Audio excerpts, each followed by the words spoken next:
بسم اللہ الرحمن الرحیم رب زدنی علما۔ نحمده ونصلی علی رسولہ الکریم، اما بعد۔ تمام قسم کی تعریف، کبریائی اور بڑائی اللہ رب العزت کے لیے لائق و زیبا ہے، اور لاکھوں نہیں کروڑوں درود و سلام ہو تمام انبیاء اکرام پر، خصوصاً اللہ کے رسول صلی اللہ علیہ وسلم پر۔ محدث شام علامہ ناصر الدین البانی رحمۃ اللہ علیہ، جیسا کہ ہم پڑھ رہے تھے، آپ نے یہ کہا کہ تشبیہ سے بچنے کے لیے جس چیز کے شکار اشاعرہ ہو گئے وہ کیا ہے؟ تعویل۔ اللہ رب العزت نے قرآن مجید میں کیا کہا کہ جو الحاد ہے، آپ اس بات کو یاد رکھیں، اس سے جو ہے بچنے کے لیے، اس سے جو ہے اللہ رب العزت نے ہمیں منع فرمایا۔ اب آپ قرآن مجید کی جو مشہور آیت ہے سورہ اعراف کی، وَلِلَّهِ الْأَسْمَاءُ الْحُسْنَىٰ فَادْعُوهُ بِهَا وَذَرُوا الَّذِينَ يُلْحِدُونَ فِي أَسْمَائِهِ سَيُجْزَوْنَ بِمَا كَانُوا يَعْمَلُونَ، کہ یہ جو اسماء حسنہ ہیں اللہ کے، جو ہے یہ نام جو ہے، جو خوبصورت نام ہے، یہ اللہ کے لیے، تو ان کے ذریعے سے دعا کرے، اور الحاد کرنے سے جو ہے اللہ رب العزت نے یہاں پر ہمیں منع فرمایا۔ آپ اس بات کو یاد رکھیں۔ الحاد کیا ہے ساتھیوں؟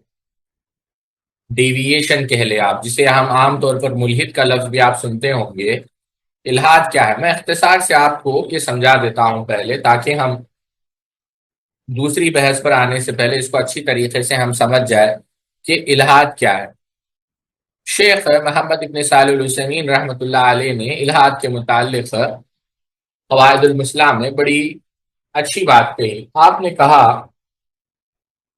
کہ جو الحاد ہے،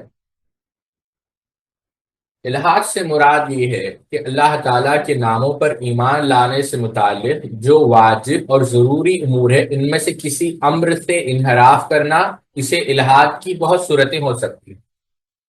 پہلی صورت ایک یہ کہ اللہ تعالیٰ کے کسی نام کا انکار کر دیا جائے، یا وہ نام جن صفات و احکام پر دلالت کر رہے ہیں ان میں ان کا انکار کر دیا جائے، یعنی اللہ کے کسی نیم کا۔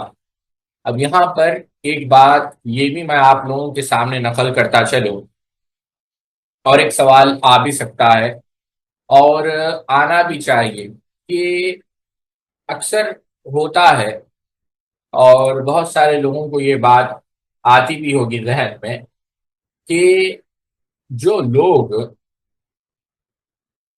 ترجمہ کرتے ہیں، یعنی مثال کے طور پر ایک سوال جو ہے کہ اللہ تعالیٰ کے نام، اللہ تعالیٰ کے صفات ہے، اب ان کا ترجمہ کیا جا رہا ہے۔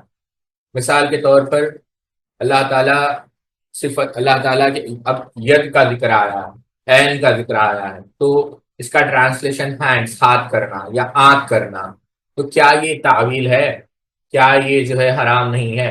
تو دکتور بدر ابن علی الطیبی رحمۃ اللہ علیہ نے کہا کہ یہ جائز ہے، کیونکہ یہ تعویل نہیں ہے، یہ وضاحت ہے، یہ تفسیر ہے۔ آپ سمجھ رہے ہیں؟ تو بہرحال بات یہ عرض کر رہا تھا، یہ بات ذہن میں رکھیں، بات اس طرف ہم تھے کہ الحاد، اللہ رب العزت نے الحاد سے جو ہے منع کیا، کہ پہلا تو یہ ہے کہ یہ ایک اللہ تعالیٰ کے کسی نام کا انکار کر دیا جائے، وہ یا وہ نام جن صفات و احکام پر دلالت کر رہے ہیں ان کا انکار کر دیا جائے۔ گمراہ فرقہ جہمیہ اس الحاد کا مرتکب تھا۔ ضروری تو یہ تھا کہ ان ناموں پر جواباً وجوباً ایمان لایا جائے، نیز یہ نام جن احکام اور صفات لائق پر مشتمل ہے ان پر ایمان لایا جائے، لیکن گمراہ فرقوں نے انکار کر کے اسے الحاد و انحراف کے ارتکاب کے مرتکب ہوئے، یعنی تعطیل، ساتھ انکار، یہ بھی الحاد ہے۔ دوسرا، الحاد کی دوسری شکل یہ ہے کہ ان ناموں کی جو صفات باری تعالیٰ کو مخلوقات کی صفات سے مشابہ قرار دیا جائے، حالانکہ یہ تشبیہ معطل ہے، ریزمبل کرنا، اور یہ ممکن ہی نہیں کہ نصوص قرآن و حدیث اس تشبیہ پر دلالت کرے، بلکہ نصوص تو ہر قسم کی تشبیہ کے باطل ہونے پر دال ہے، تو جو یہ تشبیہ کا نظریہ اپنائے گا اس نے اسماء الحسنہ میں الحاد و انحراف کا ارتکاب کیا۔ اب بتا سکتے ہیں تاریخ میں کوئی تھا جو تشبہ کا شکار بنا؟ کوئی؟ جو فرقہ مقاتلیہ تھا، مقاتل ابن سلیمان کا، یہ جو ہے تشبہ کے جو ہے کیا بنے؟ مجرم، تشبیہ کے مجرم بنے۔ تیسرا، الحاد کی تیسری شکل یہ ہے کہ اپنی طرف سے اللہ تعالیٰ کا کوئی نام رکھے جس کا اللہ تعالیٰ نے اپنی ذات کے لیے ذکر نہیں فرمایا، جیسا کہ نصارہ نے ذاتی باری تعالیٰ کو اب یعنی باپ کا نام دیا، فلسفہ نے جو ہے الگ الگ نام، یہ سب الحاد ہے۔ اللہ تعالیٰ کے جو نام ہے وہ توقیفی ہے، یعنی اپنی طرف سے کوئی نام نہ دے۔ آج اگر یہ کہے کہ ہم اللہ تعالیٰ کو نعوذ باللہ من ذالک وشنو کہہ کر، برہمن کہہ کر، دیوتا کہہ کر، بھگوان کہہ کر پکار سکتے ہیں، تو یہ نام اللہ تعالیٰ نے اپنے لیے یہ نام اللہ تعالیٰ کے لیے ثابت نہیں ہے، تو یہ بھی الحاد ہے۔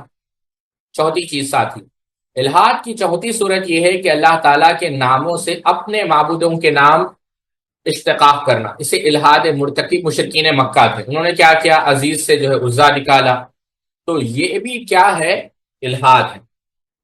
تو یہ صورتیں جو ہے الحاد کی ہے جو شیخ محمد ابن صالح العثیمین رحمۃ اللہ علیہ نے بیان کی۔ اچھا، اب ساتھیوں یہاں تک ہم سمجھ گئے کہ اللہ رب العزت نے کس چیز سے ہمیں منع کیا۔ اللہ رب العزت نے ہمیں الحاد سے جو ہے بچنے کے لیے کہا۔ یہاں پر ایک اور بات جو میں آپ لوگوں کے سامنے رکھنا چاہوں گا تاکہ ہم اس بات کو سمجھیں کہ یہ جو الحاد ہے ساتھیوں، یہی اصل، اس سے اگر انسان بچ جائے تو وہ صراط مستقیم پر گامزن ہو جائے گا۔ اور اب یہ الحاد کیسے ہوتا ہے ہم اس کو تفصیل سے پڑھیں گے، ٹھیک ہے؟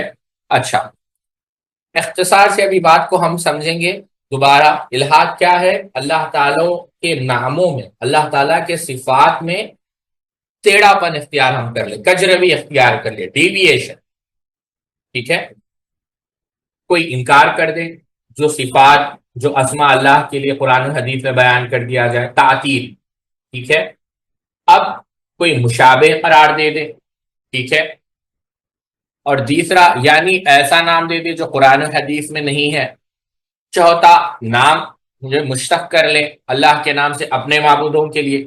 یہ تمام جو اقسام ہے ساتھیوں حرام ہے، بلکہ بسا اوقات یہ صورت کفر اور شرک تک انسان کو پہنچا دیتی، ٹھیک ہے؟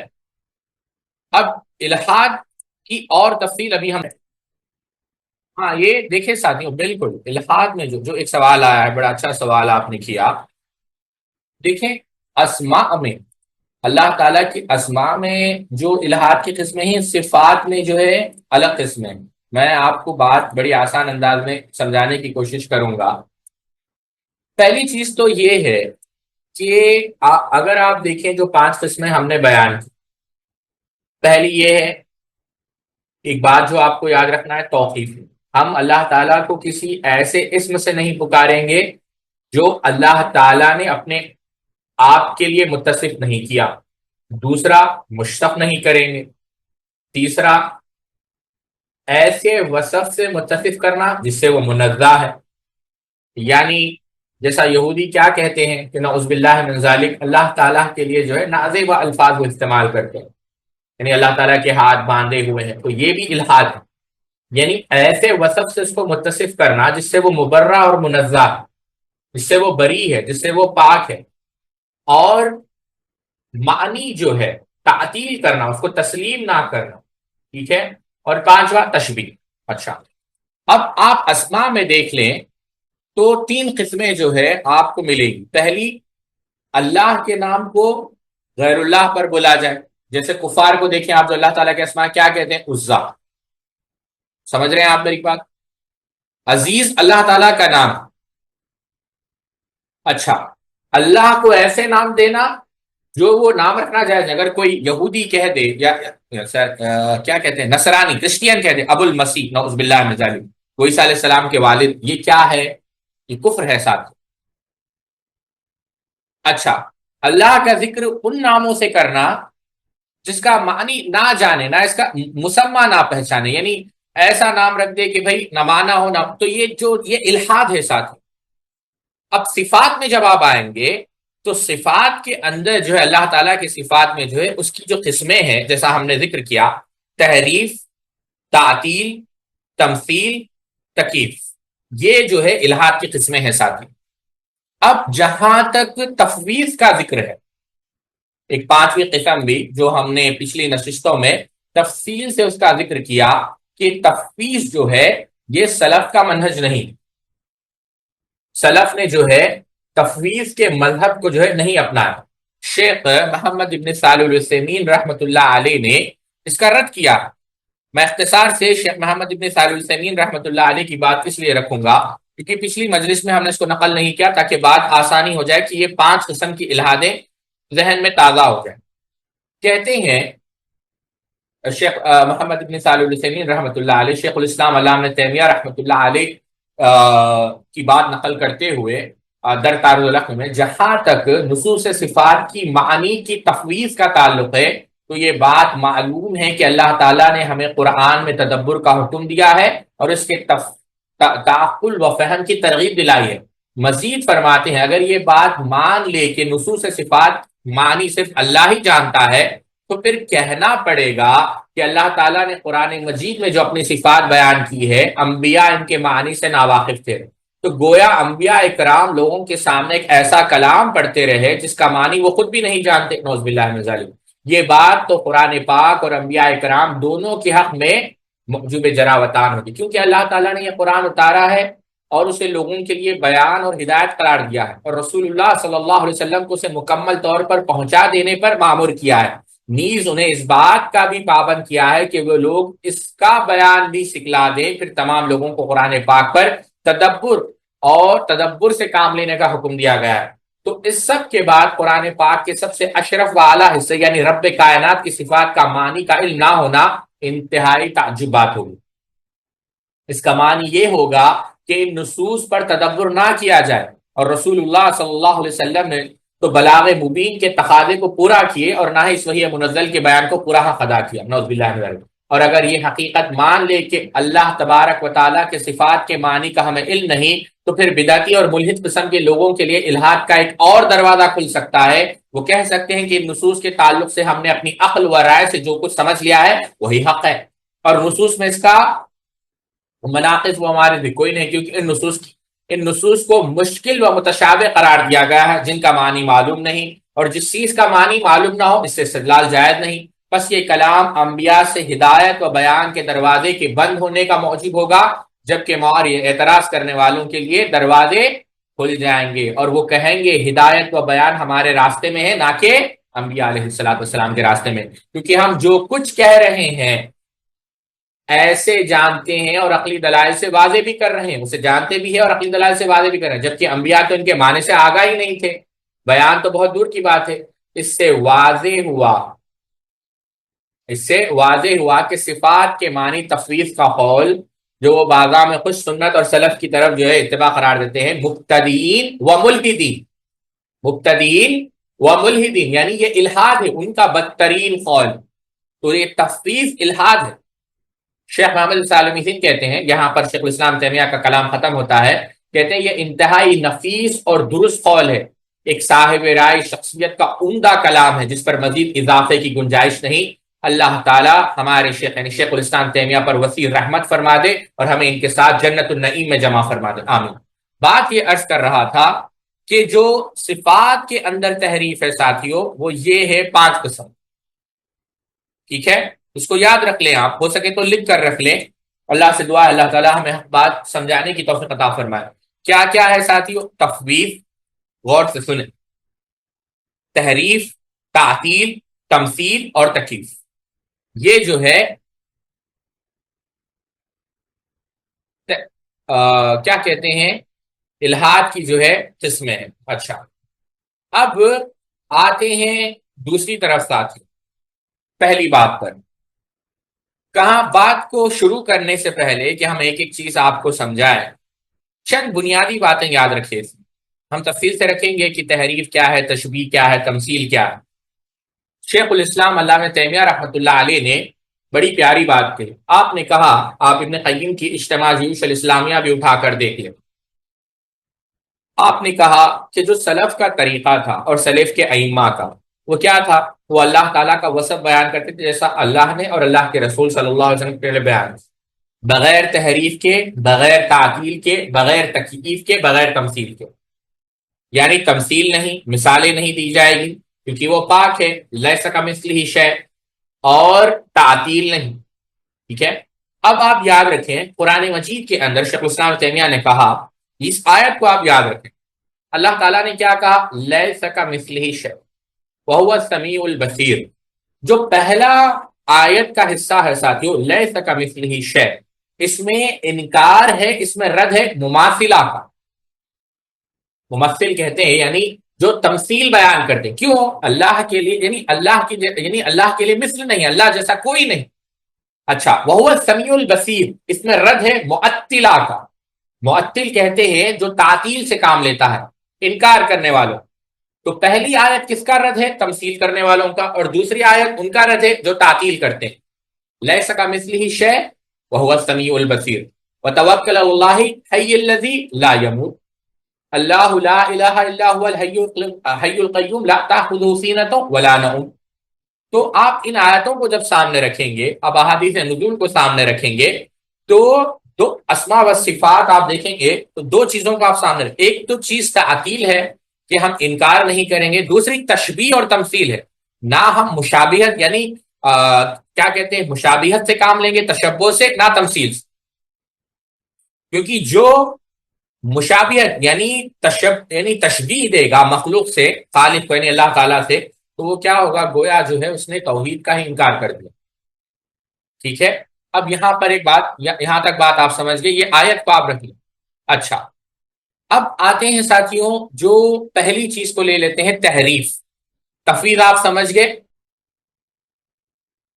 دیکھیں جہاں تک پہلی چیز اس میں یہ ہے جو آپ نے کہا خدا کا، تو اگر آپ نے قواعد دیکھے ہوں گے تو بہت سارے اہل علم نے اس پر اجماع کا دعویٰ کیا ہے، اور بہت سارے اہل علم نے اس کو استعمال بھی کیا ہے. لیکن یہاں پر ایک بات یاد رکھیں، یہ الہاد کہنا درست بات نہیں.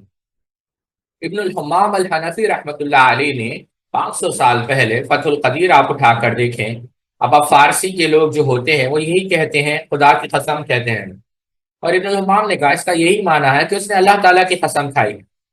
شیخ الاسلام ابن تیمیہ رحمۃ اللہ علیہ نے فتاوی الکبریٰ کے اندر بھی یہی بات بیان کی کہ جو عربی زبان ہوگی اس میں وہ کیا کہتے ہیں، اللہ رحمان رحیم، اور جو فارسی ہوں گے وہ خدا کہیں گے، یعنی وہ جو ہے خدا کہہ کر پکارتے ہیں. ابن حزم ظاہری رحمۃ اللہ علیہ نے یہ کہا، یہی بات کہی، جب قسم اٹھایا جاتا ہے تو بعض لوگ یعنی یہ کسی بھی زبان میں قسم اٹھائی جا سکتی ہے. اچھا، امام ماوردی رحمۃ اللہ علیہ نے الحاوی الکبیر کے اندر کہا کہ شہادتین جو ہے جو دل کے اندر اسے کہا جائے، اور یعنی پھر اس کا وہاں پر بھی جو ہے فارسی کا ذکر کیا. یہی بات امام نووی نے شرح نووی کے اندر کہی، امام شیبانی رحمہ اللہ نے المقصود کے اندر کہی، امام کسانی حنفی رحمہ اللہ نے بدائع الصنائی کے اندر کہی. اچھا، اور بہت سارے اہل علم نے کہی. یہاں پر یہ بات بالکل بھی مسئلہ نہیں. جیسا ہم نے کہا بعض چیزوں کا ترجمہ کرنا یہ تعویل نہیں ہے اور نہ ہی الہاد ہے. جیسا ہم نے پہلے ہی، کیونکہ مجھے پتا تھا کہ یہ سوال آئے گا، ڈاکٹر بدر رحمہ اللہ کی جو ہے ہم نے تحقیقات کے سامنے، اس کے باوجود کوئی شخص یہ نہیں کہتا کہ خدا کہنا بہتر ہے. اختلاف اس مسئلے میں ہے کہ خدا کہنا جائز ہے یا جائز نہیں، یہ جو ہے اس میں اختلاف ہے. لیکن یہ کہنا کہ خدا کہنے سے کوئی شخص مشرک ہو جاتا ہے یا خدا کہنے سے ملحد ہو جاتا ہے، یہ بات بالکل بھی درست نہیں. ٹھیک ہے. تو پہلی چیز ساتھیوں جو ہمیں ذکر کرنی ہے وہ ہے تحریف. اچھا، اب آئیے دیکھتے ہیں کہ تحریف ہے کیا، اور آسان انداز میں ساتھیوں تحریف کسے کہتے ہیں اور یہ ہے کیا. ٹھیک ہے، تحریف کسے کہتے ہیں ساتھ. چلیں، تحریف جو ہے اس کا معنی یہ ہے تبدیل کرنا ساتھ. یا تو تحریف لفظی آپ کہہ لیں، تحریف معنوی آپ کہہ لیں. یا تو معنی کے اندر تحریف کرنا، یا تو جو ہے لفظ کے اندر تحریف کرنا. یہ اس کی چار صورتیں ہو سکتی ہے ساتھیوں. اگر آپ تحریف لفظی کو لے لیں جو اس کے اندر پہلی قسم ہے، سوائق المرسلہ آپ اٹھا کر دیکھیں، تحریف کہتے ہیں تغیر، چینج کر دینا.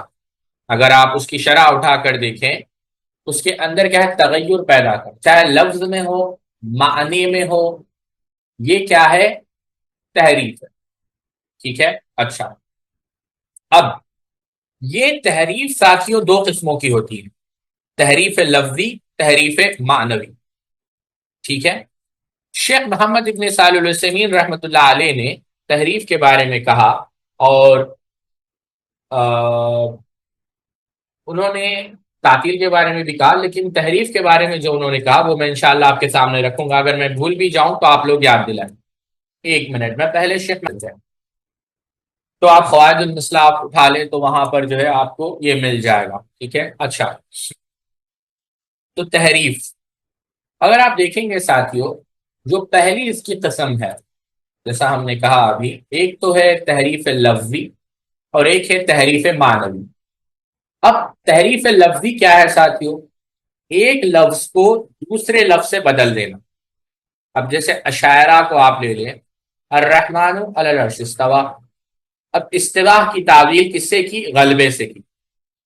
استوا کی جو تعویل ہے غلبے سے کی، ایک لفظ کو دوسرے لفظ سے بدل دینا. سمجھ گئے یہاں تک؟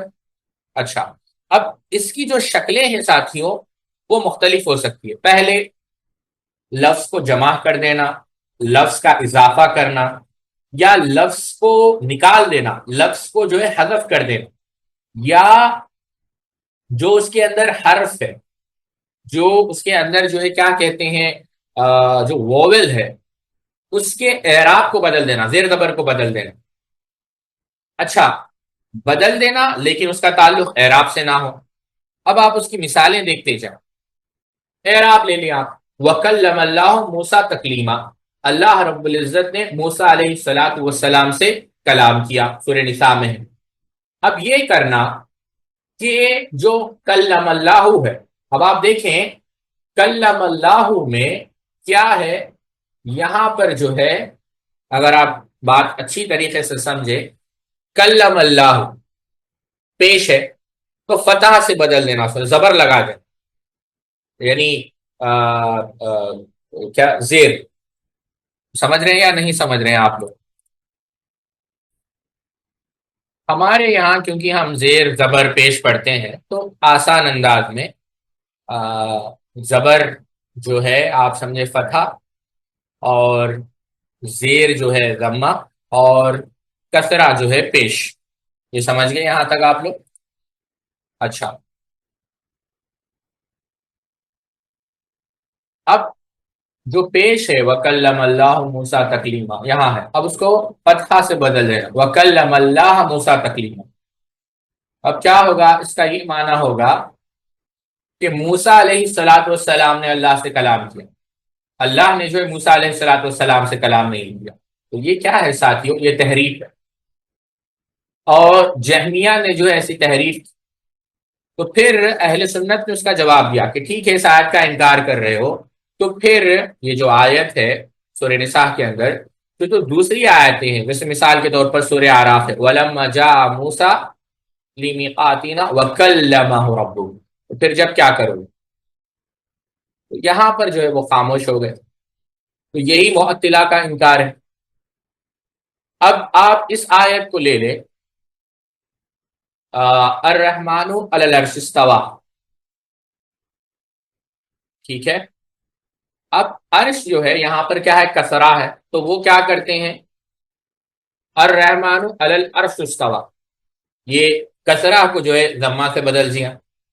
تو یہ جو ہے ساتھیوں جیسا ہم نے ذکر کیا، یہ تحریف کیا ہے، ایک تحریف لفظی. اچھا، دوسری تحریف ساتھیوں وہ یہ ہے تحریف معنوی، معنی کو بدل دینا، یعنی لفظ کو جو اس کا ظاہری معنی ہے اس سے پھیر دینا. جیسے یہ کہنا، جیسے اللہ تعالیٰ کی صفت ہے، صفت غضب. ٹھیک ہے. اب معنی کیا ہے، انتقام. اب یہ کہنا کہ معنی یہ ہے کہ انتقام کا ارادہ ہے، اور ید سے مراد قوت ہے، نعمت ہے. یہاں کیا کیا گیا؟ لفظ کو لفظ سے نہیں بدلا گیا، بلکہ ایک لفظ کو دو معنی میں ظاہری معنی کو ترک کر کے دوسرا معنی مراد لے لیا گیا۔ تو یہ کیا ہے؟ تحریف معنوی۔ سمجھ رہے ہیں آپ لوگ؟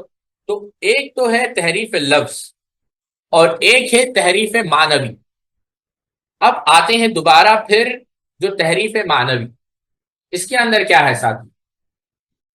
ظاہری معنی سے ہٹ جانا، اور اہل کلام معطلہ جو ہے اسی میں جو ہے وہ پڑے ہوئے تھے۔ اب جیسا ہم نے استوا کا ذکر کیا کہ استوا کا معنی کیا ہے، یعنی یہی جیسے ہم نے مثال دیا الرحمن علی العرش استوا، اور بل یداہ مبسوطتان، جیسا اللہ رب العزت نے سورہ مائدہ میں کہا وجاء ربک۔ اب یہ ختم، یہاں سے جو ہے معنی بدل جائے، یہ کہنا کہ نہیں اللہ تعالیٰ نہیں آئے گا، اس کا امر آئے گا، تو یہ ساتھیوں تحریف ہے۔ اور اس سے جو ہے ساتھیوں یہ کیا ہے؟ یہ قابل تعریف چیز ہے بلکہ یا یہ شرک اور کفر ہے؟ کیا ہے بتائیے آپ لوگ؟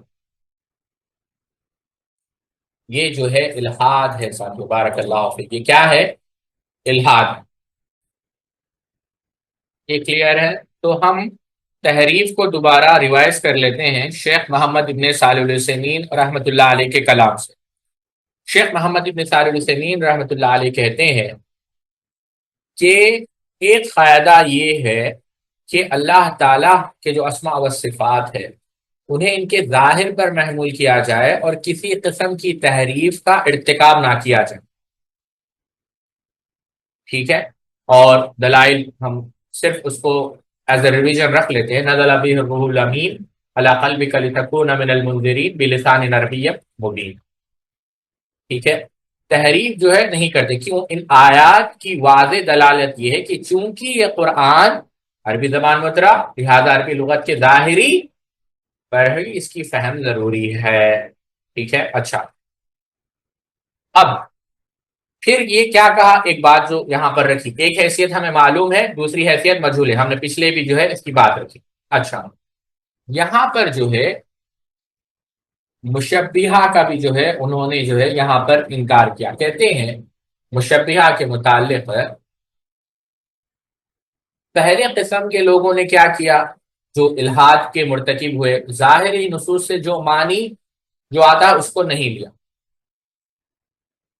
یعنی ایک تو وہ ہے جنہوں نے تعویل کی، اور تعویل کا ذکر ہم انشاءاللہ دیکھیں گے۔ جیسا خالد ابو اعلیٰ رحمۃ اللہ علیہ نے بھی کہا کہ جو اللہ تعالیٰ کے جتنے بھی صفات ہیں، جو روایتیں ہیں، یعنی ان کو رد نہیں کیا جا سکتا، اور جو تعویل کر رہے ہیں ان کو چاہیے کہ ظاہر پر اس کو محمول کریں اور ان پر ایمان رکھیں، وہ اس کو چھوڑے، ہم تعویل کو ہم بہت تفصیل سے جو ہے نقل کریں گے۔ ایک بات تشبیہ کی بات ہم آپ کے سامنے رکھیں گے، وہ یہ ہے شیخ محمد صالح العثیمین رحمہ اللہ نے کہا کہ بعض لوگ یہ کہتے ہیں جو مشبہہ ہے وہ یہ کہتے ہیں کہ قرآن مجید میں، یعنی ان کا یہ دعویٰ ہے کہ نصوص صفات کو اگر ظاہر پر لیا جائے تو کیا ہوگا؟ تشبہ لازم آئے گی۔ تو یہ جو ہے ان کا مذہب جو ہے باطل ہے۔ کیوں؟ تشبیہ کا عقیدہ نصوص پر ظلم ہے، لیس کمثلہ شیء۔ اور دوسری وجہ عقل سلیم کا فیصلہ بھی ہے کہ خالق اپنی مخلوق سے ذات و صفات میں ایک نہیں ہو سکتا، ٹھیک ہے؟ اچھا، مشابہت میں جو ہے یہ مشابہت کا، اور تیسری وجہ یہ ہے کہ یہ جو ہے سلف کا منہج نہیں تھا اور نہ ہی سلف نے اس کو ایسے سمجھا۔ تو وہ کیا کہتے ہیں؟ دیکھیں مشبہہ، اگر مقاتل ابن سلیمان کی بحث ہم لے لیں، وہ کہتے ہیں کہ اللہ تعالیٰ نے ہمیں قرآن مجید میں ہماری عقل و فہم کے مطابق مخاطب فرمایا، تو جو اللہ تعالیٰ کی صفات ہے نزول، ید، تو ہم کیا کریں گے؟ انسان کے نزول اور ید کی مثال بنا کر سمجھ سکتے ہیں، لہٰذا تشبیہ کا عقیدہ ثابت ہو گیا، یعنی سمجھنے کے لیے ضروری ہے، سمجھنے کا حکم دیا گیا ہے، نعوذ باللہ من ذالک، نقل کفر نہ بات ہے۔ تو شیخ محمد ابن صالح العثیمین رحمۃ اللہ علیہ نے اس کا جواب دیا۔ پہلا جواب کیا؟ یہ ہے کہ جس ذات نے ہمیں عقل و فہم کے مطابق مخاطب فرمایا، اسی ذات نے ہمیں کیا کہا؟ لیس کمثلہ شیء، یعنی اس جیسی کوئی چیز نہیں۔ اور پھر اسی ذات نے سورہ نحل کے اندر کیا؟ فلا تضربوا للہ الامثال ان اللہ یعلم وانتم لا تعلمون، اللہ تعالیٰ کی مثالیں مت بناؤ، اللہ خوب جانتا ہے اور تم نہیں جانتے، یعنی اللہ نے تمثیل سے منع فرمایا۔ فلا تجعلوا للہ، ہے نا، اللہ تعالیٰ نے خبردار کیا ہمیں کہ ہم کیا کریں، اللہ تعالیٰ کے کسی کو جو ہے آخری سورہ بقرہ کی جو آیت ہے اس میں جو ہے ہم اللہ تعالیٰ کے کسی کو شریک نہ بنائیں، ہم مثل جو ہے ہم اللہ تعالیٰ کے لیے مقرر نہ کریں. تو یہ اللہ تعالیٰ کا حکم ہے، تمثیل سے روکا. دوسرا یہ کہ اللہ تعالیٰ کی جب ہم صفات کو مانتے ہیں تو جب آپ ذات کے اندر تشبیہ کریں گے، یعنی مخلوق کی ذات سے مشابہ نہیں کر رہے ہیں، تو پھر صفات میں کیوں کر رہے ہیں؟ سمجھ رہے ہیں آپ میری بات؟ اور تیسرا، جب مخلوق میں جو ہے اتنا فرق ہے تو پھر خالق اور مخلوق میں کتنا فرق ہوگا؟ آپ سمجھ رہے ہیں میری بات یا نہیں سمجھ رہے ہیں؟ تو ایک تو تشبیہ کا بھی جو ہے یہاں پر رد کیا گیا. تو یہ جو ہے ساتھیوں، جو تیسری بات ابھی ہم سمجھیں گے ساتھیوں، وہ ہے تعطیل. تعطیل کیا ہے ساتھیوں؟ پہلے آسانی سے اس کو سمجھتے ہیں. اس کا ایک آسان سا مطلب یہ ہے، معطل یعنی اللہ تعالیٰ کے جو اسماء ہیں، اس کے جو صفات ہے، اس سے اللہ تعالیٰ کو عاری قرار دیں، جبکہ اللہ تعالیٰ نے اپنے لیے جو ہے اس کو بیان کیا، ثابت کیا. تعطیل جو ہے اصل میں لفظ عطل سے ہے، یعنی انکار کر دینا. اگر ہم کہیں تعطیل کہتے ہیں کہ اللہ تعالیٰ کی تمام صفات یا بعض صفات کو سلب کرنا. تمام صفات کا سلب کرنا یعنی کلیتاً انکار کرنا. بعض صفات کو سلب کرنا، جیسے اشاعرہ، اللہ کی کتنے 7 صفات، ماتریدی 8 صفات، یعنی جزئی طور پر جو ہے، یعنی ایک تو کیا بنا، 2 قسمیں ہمارے سامنے آ گئی. ایک تو کلی تعطیل ہے اور ایک تو جزئی تعطیل ہے. کلی تمام صفات کا کلی انکار کرنا یا بعض صفات کا انکار کرنا، جیسے جہمیہ اور معتزلہ کا مذہب ہے. آپ سمجھ رہے ہیں؟ جزئی بعض صفات کا انکار کرنا، جیسے اشاعرہ کی صرف 7 صفات کا اثبات کرتے ہیں اور باقی صفات کی تعویل کرتے ہیں. معتزلہ نے کیا کیا، بعض صفات کو محض اس بنا پر تسلیم کیا کہ ان کے خیال کے مطابق اللہ کی ذات کے منافق. ٹھیک ہے، اچھا. اب یہاں پر ساتھیوں ایک تقسیم تو یہ سمجھے آپ، کلی اور جزئی. اچھا، ایک اور آپ اس کو سمجھنا چاہیں تو 4 قسمیں بنتی ہے ساتھیوں. اللہ اسماء و صفات کا انکار، جہمیہ کا مذہب.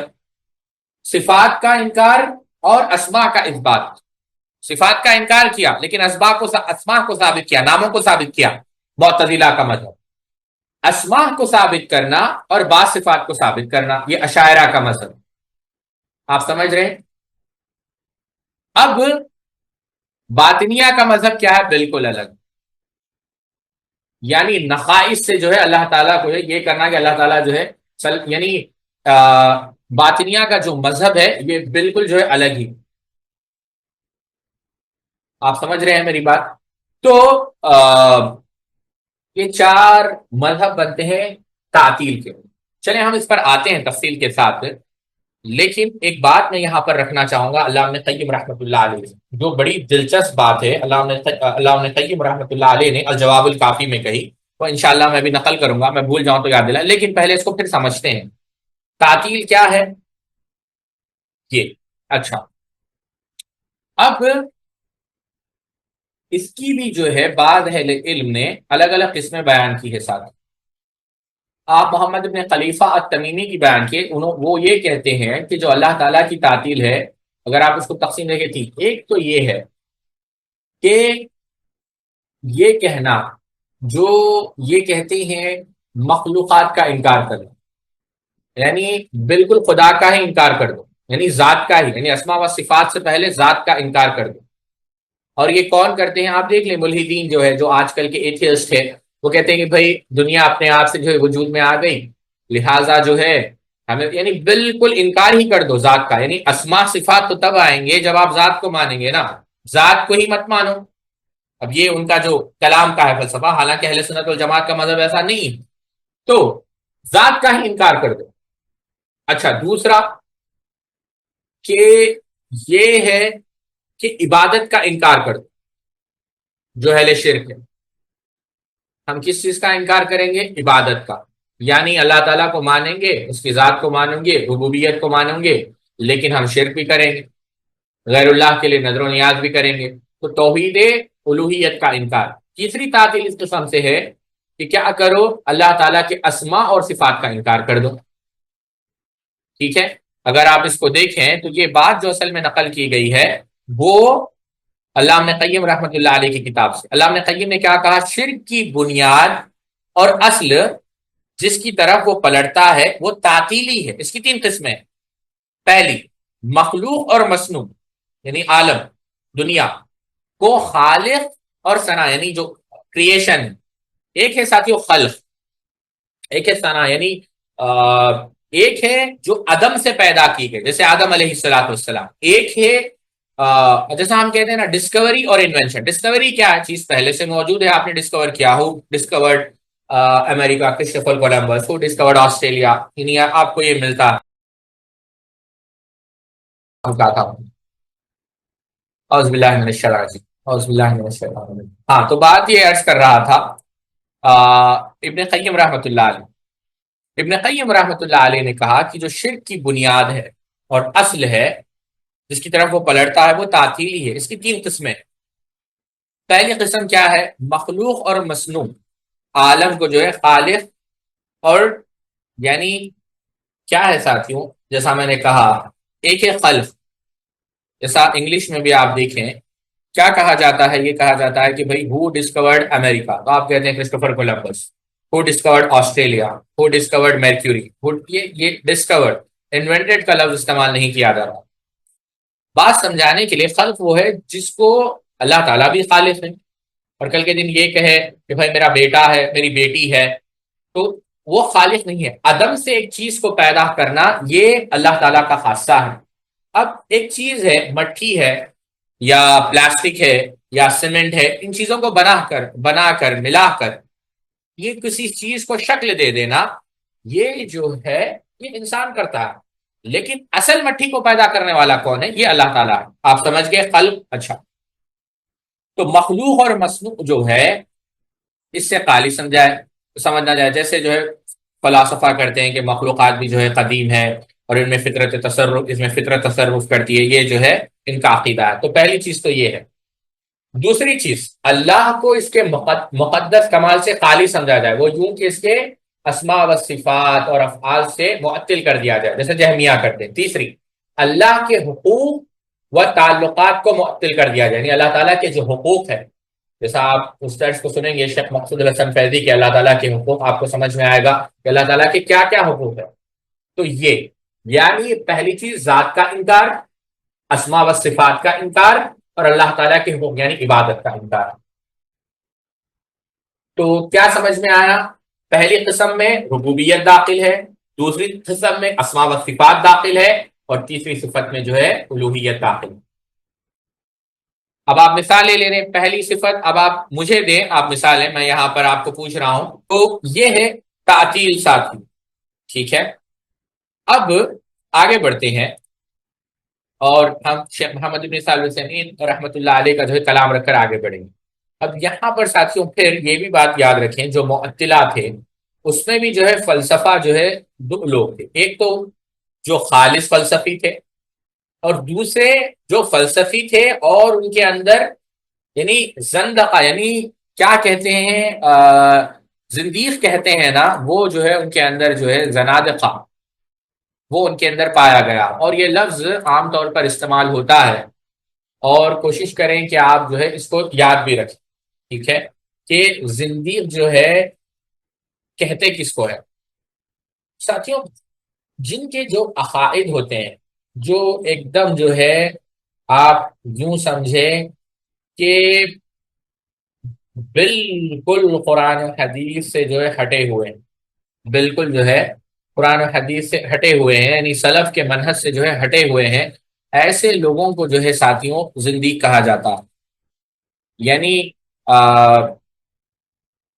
عام طور پر کیا کہتے ہیں، جو زندقہ ہے، زنادقہ جسے ہم کہتے ہیں، تو یہ بہت سارے یعنی باطنیہ کو کہا جاتا ہے، اور یعنی یہ ان لوگوں کو کہا جاتا ہے جو جو یعنی یوں سمجھے آپ، اصل میں یہ فارسی کا لفظ ہے، یعنی یوں سمجھے ایک دم جو جمہور کی ایک رائے ہے، جو مجمع علیہ مسئلے ہیں، اور اس کا انکار کرے۔ بہرحال اس کی پھر تعریف کیا ہے اور وہ آپ کو ملے گا، لیکن یہ لفظ آپ کو یاد رکھنا، ٹھیک ہے۔ اچھا،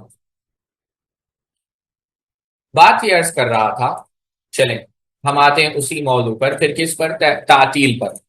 تو شیخ محمد ابن خلیفہ تمیم، ایک تو کیا ہے جو ہم نے دیکھا، جو ارسطاٹل ہے سقراط، دوسرے قسم کے وہ لوگ ہیں ساتھیوں جن کے اندر یہ کیا کہتے ہیں، جیسا ہم نے ابھی ذکر کیا، زنادقہ، یہ جو ان کے اندر پایا جاتا ہے، وہ کون کون ہے ساتھی؟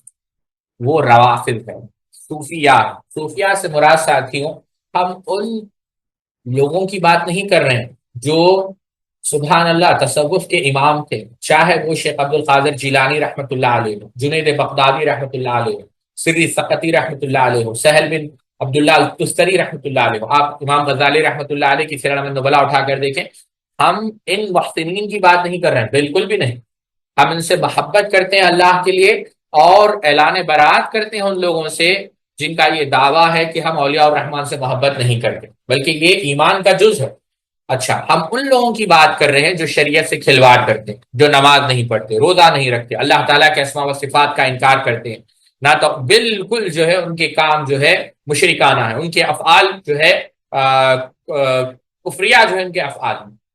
تو جو دوسرا گروہ ہے اہل کلام کا، اس میں آپ کو جہمیہ ملے گا، ٹھیک ہے، اور اس کے اندر جو ہے آپ کو معتزلہ ملیں گے، اس کے اندر آپ کو اشاعرہ ملیں گے، اس کے اندر جو ہے آپ کو کلابیہ ملیں گے،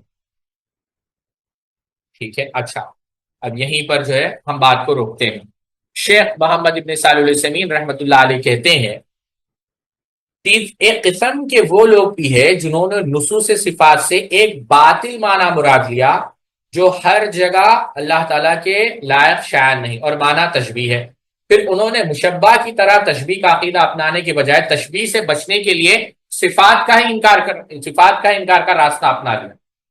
یہ فرقہ جو ہے معطلہ ہے، جن میں سے بعض نے اسماء و صفات دونوں کا انکار کر دیا، بعض نے اسماء کو تو مان لیا لیکن ان سے حاصل ہونے والی صفات کا انکار کر دیا۔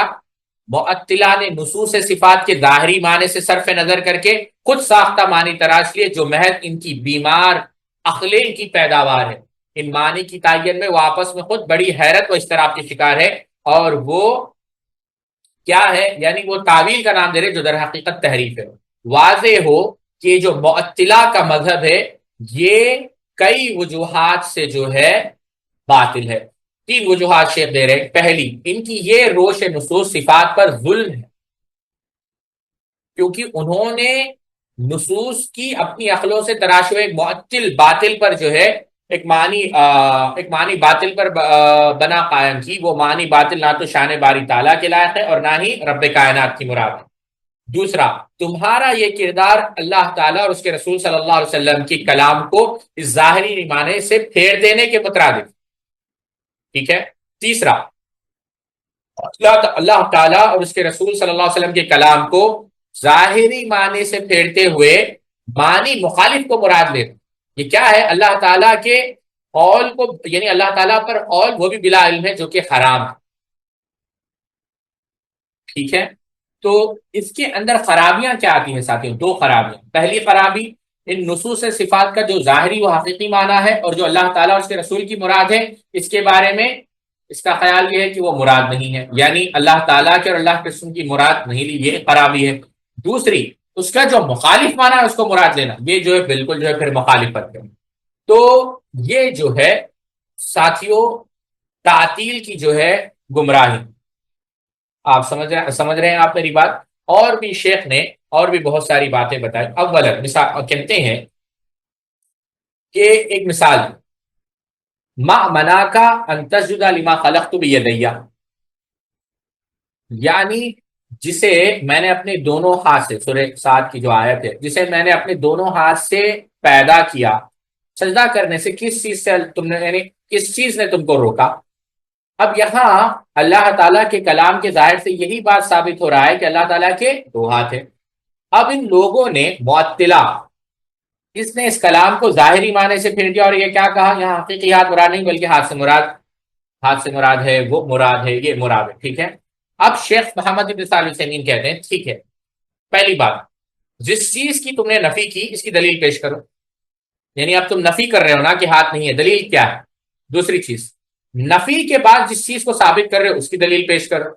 اگر ان دونوں چیزوں کو ان کے پاس کوئی دلیل نہیں، یعنی نہ جس چیز کا انکار کر رہے ہو اس کی دلیل ہے، نہ چیز کو ثابت کر رہے ہو اس کی دلیل ہے، تو پھر تم اللہ تعالیٰ کے اسماء و صفات کے متعلق بغیر علم کے، یعنی اللہ کے صفات کے متعلق گفتگو کرنا ایسے ہی ہے گویا اللہ تعالیٰ کی ذات کے بارے میں، اور تم اللہ تعالیٰ کے ذات کے بارے میں قول کہہ رہے ہو، گفتگو کر رہے ہو بلا علم کے، اور یہ انتہائی خطرناک گناہ ہے۔ آپ سمجھ رہے ہیں میری بات؟ اچھا، معطلہ کا جو عقیدہ ہے، یہ تیسری بات بلا علم۔ چوتھی چیز، معطلہ کے عقیدے کی ابطال کی چوتھی وجہ یہ ہے کہ نصوص صفات کا ظاہری معنی سے پھیرنا، یہ کس کے عقیدے کے خلاف ہے؟ اللہ کے رسول صلی اللہ علیہ وسلم، یعنی وہ صفات کو نہ آپ صلی اللہ علیہ وسلم نے سمجھا، نعوذ باللہ من ذالک، نہ صحابہ نے، نہ سلف، نہ تابعین نے، نہ اتباع تابعین نے، نہ ائمہ سلف نے، اور یہی جو ہے ان کا مذہب باطل ہونے کے لیے کافی۔